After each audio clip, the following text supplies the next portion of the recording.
नमस्कार, मैं साहिल Upadhyay, RS live 24/7 news. आज हम उपस्थित हैं आजमगढ़ में। आपको बताते चले कि बांग्लादेश में कट्टर हिंदुओं को लेकर के भारत अभी तक चुप्पी साधी थी। वहीं आज हिंदू रक्षा संघर्ष समिति आजमगढ़ में बिगुल फूका है। ये बिगुल आजमगढ़ ही नहीं, उत्तर प्रदेश पूरे भारतवर्ष में आज से धरना प्रदर्शन चालू हुआ है। आज के धरना प्रदर्शन में शामिल हुए थे हमारे साथ भारतीय जनता पार्टी के जिला उपाध्यक्ष हरवंश मिश्रा जी। आज इनसे हम बात करते हैं क्या है और कैसे हिंदुओं को बचाया जा सकता है बांग्लादेश में। देखिए, मैं लगातार कहता हूँ कि और पूज्य महाराज जी भी कहे हैं कि जब हिंदू बटा है तो कटा है। आप देख लीजिए कि जब हिंदू मीटिंगें हो रही थी, जब हिंदुओं के वहाँ पे धर्माचार्य लोग हिंदुओं को बुलाते थे तो उनके पास समय नहीं था। आज उसी का देन है कि वहाँ बांग्लादेश में किस तरीके से आज हिंदू मारे जा रहे हैं। लेकिन मैं आपको कहना चाहता हूँ कि हिंदू इतना उदार है, लेकिन जब हिंदू तरुआई ले लेगा तो बांग्लादेश का ही नहीं, पाकिस्तान की जब हैसियत पता लग गई तो बांग्लादेश की औकात क्या है। मैं आपको बता देना चाहता हूँ कि आप देखते होंगे कि हिंदू पर प्रहार महाप्रलय को आमंत्रण देना, और वो बांग्लादेश ने दे दिया। आज हिंदू संगठनों ने जिस तरीके से आह्वान करके आज हम सब एक मंच पे आकर के विरोध प्रदर्शन किए, और आपने देखा होगा कि बॉर्डरों पर जिस तरीके से वहाँ के होटलों ने, जिस तरीके से डॉक्टरों ने वहाँ का हुक्का पानी बंद करने का काम किया है। मैं बधाई देता हूँ वहाँ के बॉर्डर के अपने हिंदू भाइयों को कि बांग्लादेशियों को नो एंट्री लगा दिया है कि यहाँ नो एंट्री। मैं ये जानता हूँ, और मैं वहाँ का एक प्रधानमंत्री जो चुप्पी साधी हुई है, क्या साबित करना चाहता हूँ वहाँ का प्रधानमंत्री। मैं ये भारत देश के प्रधानमंत्री जी से आह्वान करता हूँ कि आप चुप न रहिए। आए जो हिंदू का बिगुल फूका गया है, इस पे ललकार के चढ़िए, जो भी होगा देखा जाएगा, क्योंकि हिंदू समाज अब चुप नहीं बैठेगा। और हिंदू तरुणाई ले लिया है, क्योंकि जब हिंदू आगे बढ़ता है तो पीछे मुड़ के देखता नहीं है। और मैं जानता हूँ इन लोगों की औकात कि क्या है, कि जब हिंदू बढ़ेगा तो ये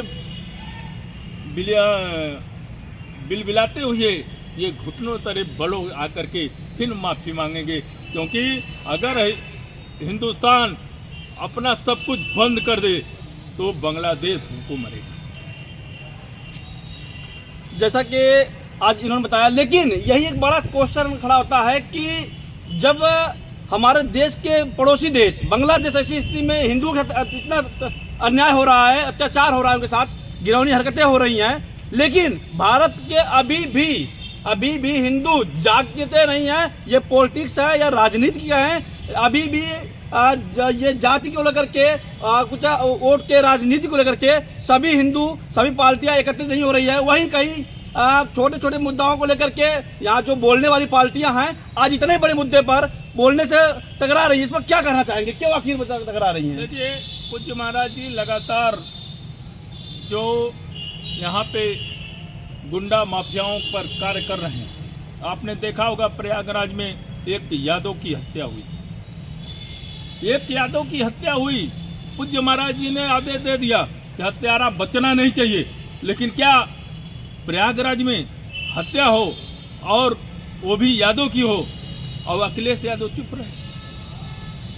इससे आप साबित कर लीजिए कि अगर वो यादव का लड़का अगर मुस्लिम की लड़की से केवल फोन पे बात करता है और बुला करके उसको उसकी हत्या कर दी जा रही है और ये लोग चुप बैठे हैं, तो देश कहाँ देना चाहते हैं अखिलेश यादव जी, आप जानते हैं। लेकिन पूज्य महाराज जी कल ही कह दिए कि अगर तत्काल हत्यारों को पकड़ा नहीं गया, अगर वो लोग नहीं गिरफ्तारी दे रहे हैं, तो तत्काल उनके घर पे बुलडोजर चलेगा। क्योंकि महाराज जी जात पात की राजनीति नहीं करते। महाराज जी कहते हैं कि उत्तर प्रदेश में जो भी है हिंदू है पहले, इसके बाद ही जाति।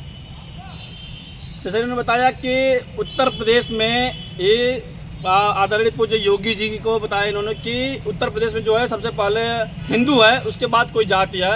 ये बड़ा क्या है कि हम अगर कटेंगे तो बटेंगे, इस पर उन्होंने दिया, जिस पर तमाम पार्टियां इस पर तर्क वितर्क भी की हैं। लेकिन सवाल यहाँ ये खड़ा होता है कि हमारे देश में हिंदू अल्पसंख्यकों के लिए सुरक्षित है, वहीं हमारे हिंदू भाई अगर दूसरे देश में हैं तो आज उनके साथ ये हो रहा है। फिर भी यहाँ की कुछ पार्टियां हैं जो इस पर चुप्पी साधी हुई हैं। क्या वोट की राजनीति से हमारा हिंदू खतरे में नहीं होगा? इस तरह बचाया जा सकता है हिंदू के?